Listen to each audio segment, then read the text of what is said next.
Assalamualaikum warahmatullahi wabarakatuh. Selamat sore teman-teman semuanya. Kembali lagi dalam acara Beranda Kalimasada Podcast Prokes. Di sini saya sudah bersama dengan Mas Argawi Kandito, Mas Toto, jauh-jauh dari Solo spesial untuk bincang-bincang di bawah pohon Kalimasada. Sehat Mas Toto? Alhamdulillah sehat. Nah, thank you teman-teman semuanya. Tetap di Beranda Kalimasada karena kita akan bincang-bincang lebih dalam dengan Mas Argawi Kandito.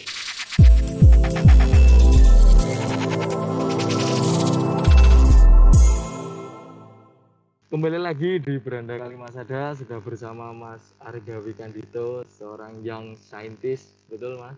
Betul. Sedang menyelesaikan studi di UGM S3, Ya. jurusan? Jurusannya Doktor Ilmu Pertanian, minat studi fitopatologi atau ilmu penyakit tumbuhan. Luar biasa. Langsung ke pertanyaan pertama ini Mas. Oke. Di masa pandemi ini kan sebenarnya kanal informasi beraneka ragam sekali. Ada banyak sekali macam-macam informasi yang berkaitan dengan medis dan pandemi.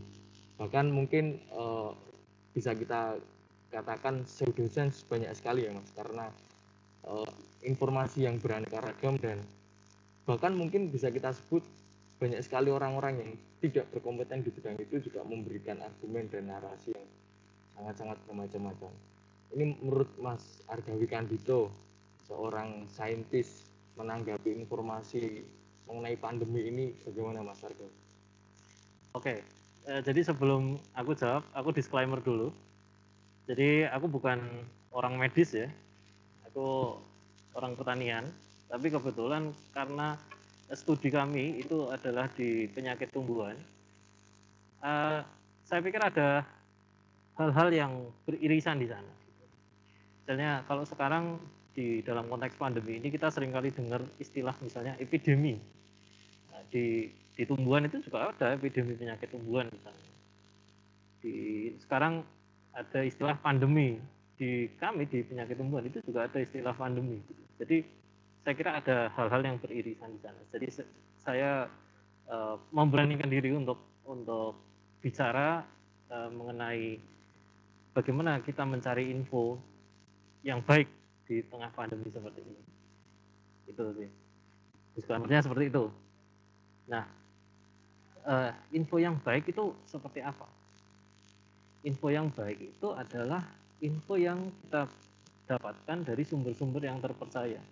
Sumber-sumber yang terpercaya itu gimana? Sumber-sumber yang terpercaya itu adalah sumber-sumber yang dia itu telah melalui suatu tahapan yang istilahnya kalau di dunia ilmiah itu adalah peer review atau review yang dilakukan oleh saintis lain seperti itu.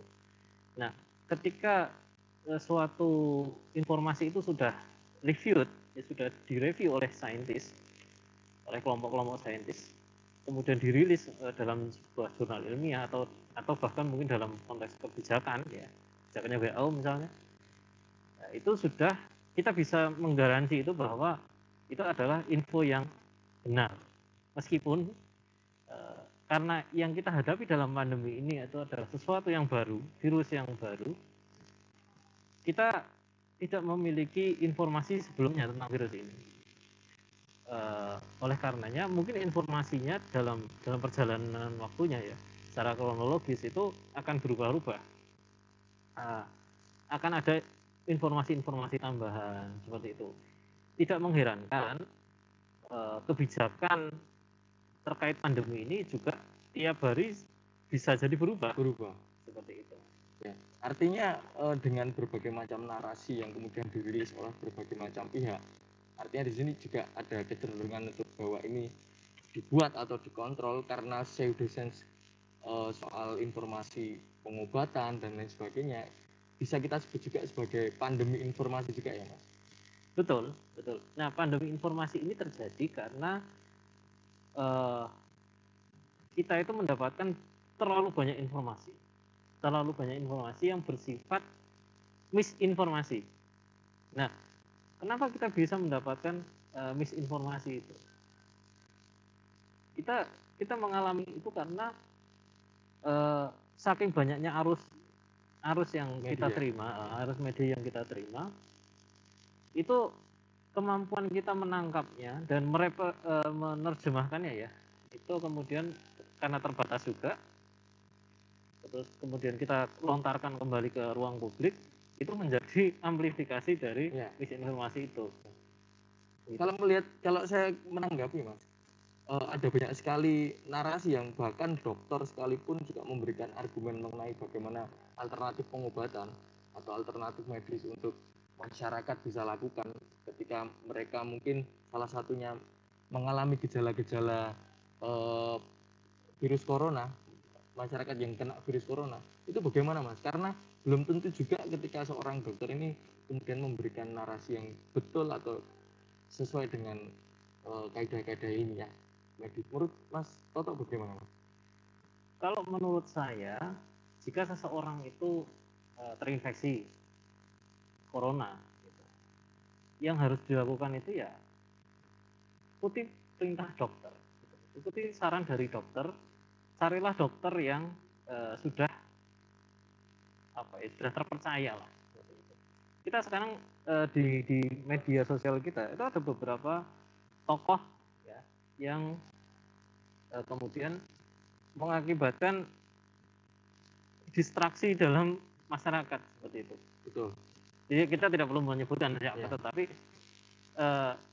pendapat-pendapat mereka ini itu pada umumnya berseberangan atau justru bahkan berlawanan dengan pendapat diterima secara internasional. Gitu. Nah, orang-orang yang seperti ini atau tokoh-tokoh yang seperti itu perlu dihindari karena ya hampir bisa kita pastikan mereka tidak qualified untuk mengeluarkan informasi seperti itu. Ya artinya hari ini memang informasi sangat liar sekali mungkin bisa kita sebut begitu ya Mas. Betul. Terima kasih untuk Mas Toto di pertanyaan pertama ini. Kita akan lanjut di pertanyaan berikutnya, tetap di Beranda Kali Mas Toto.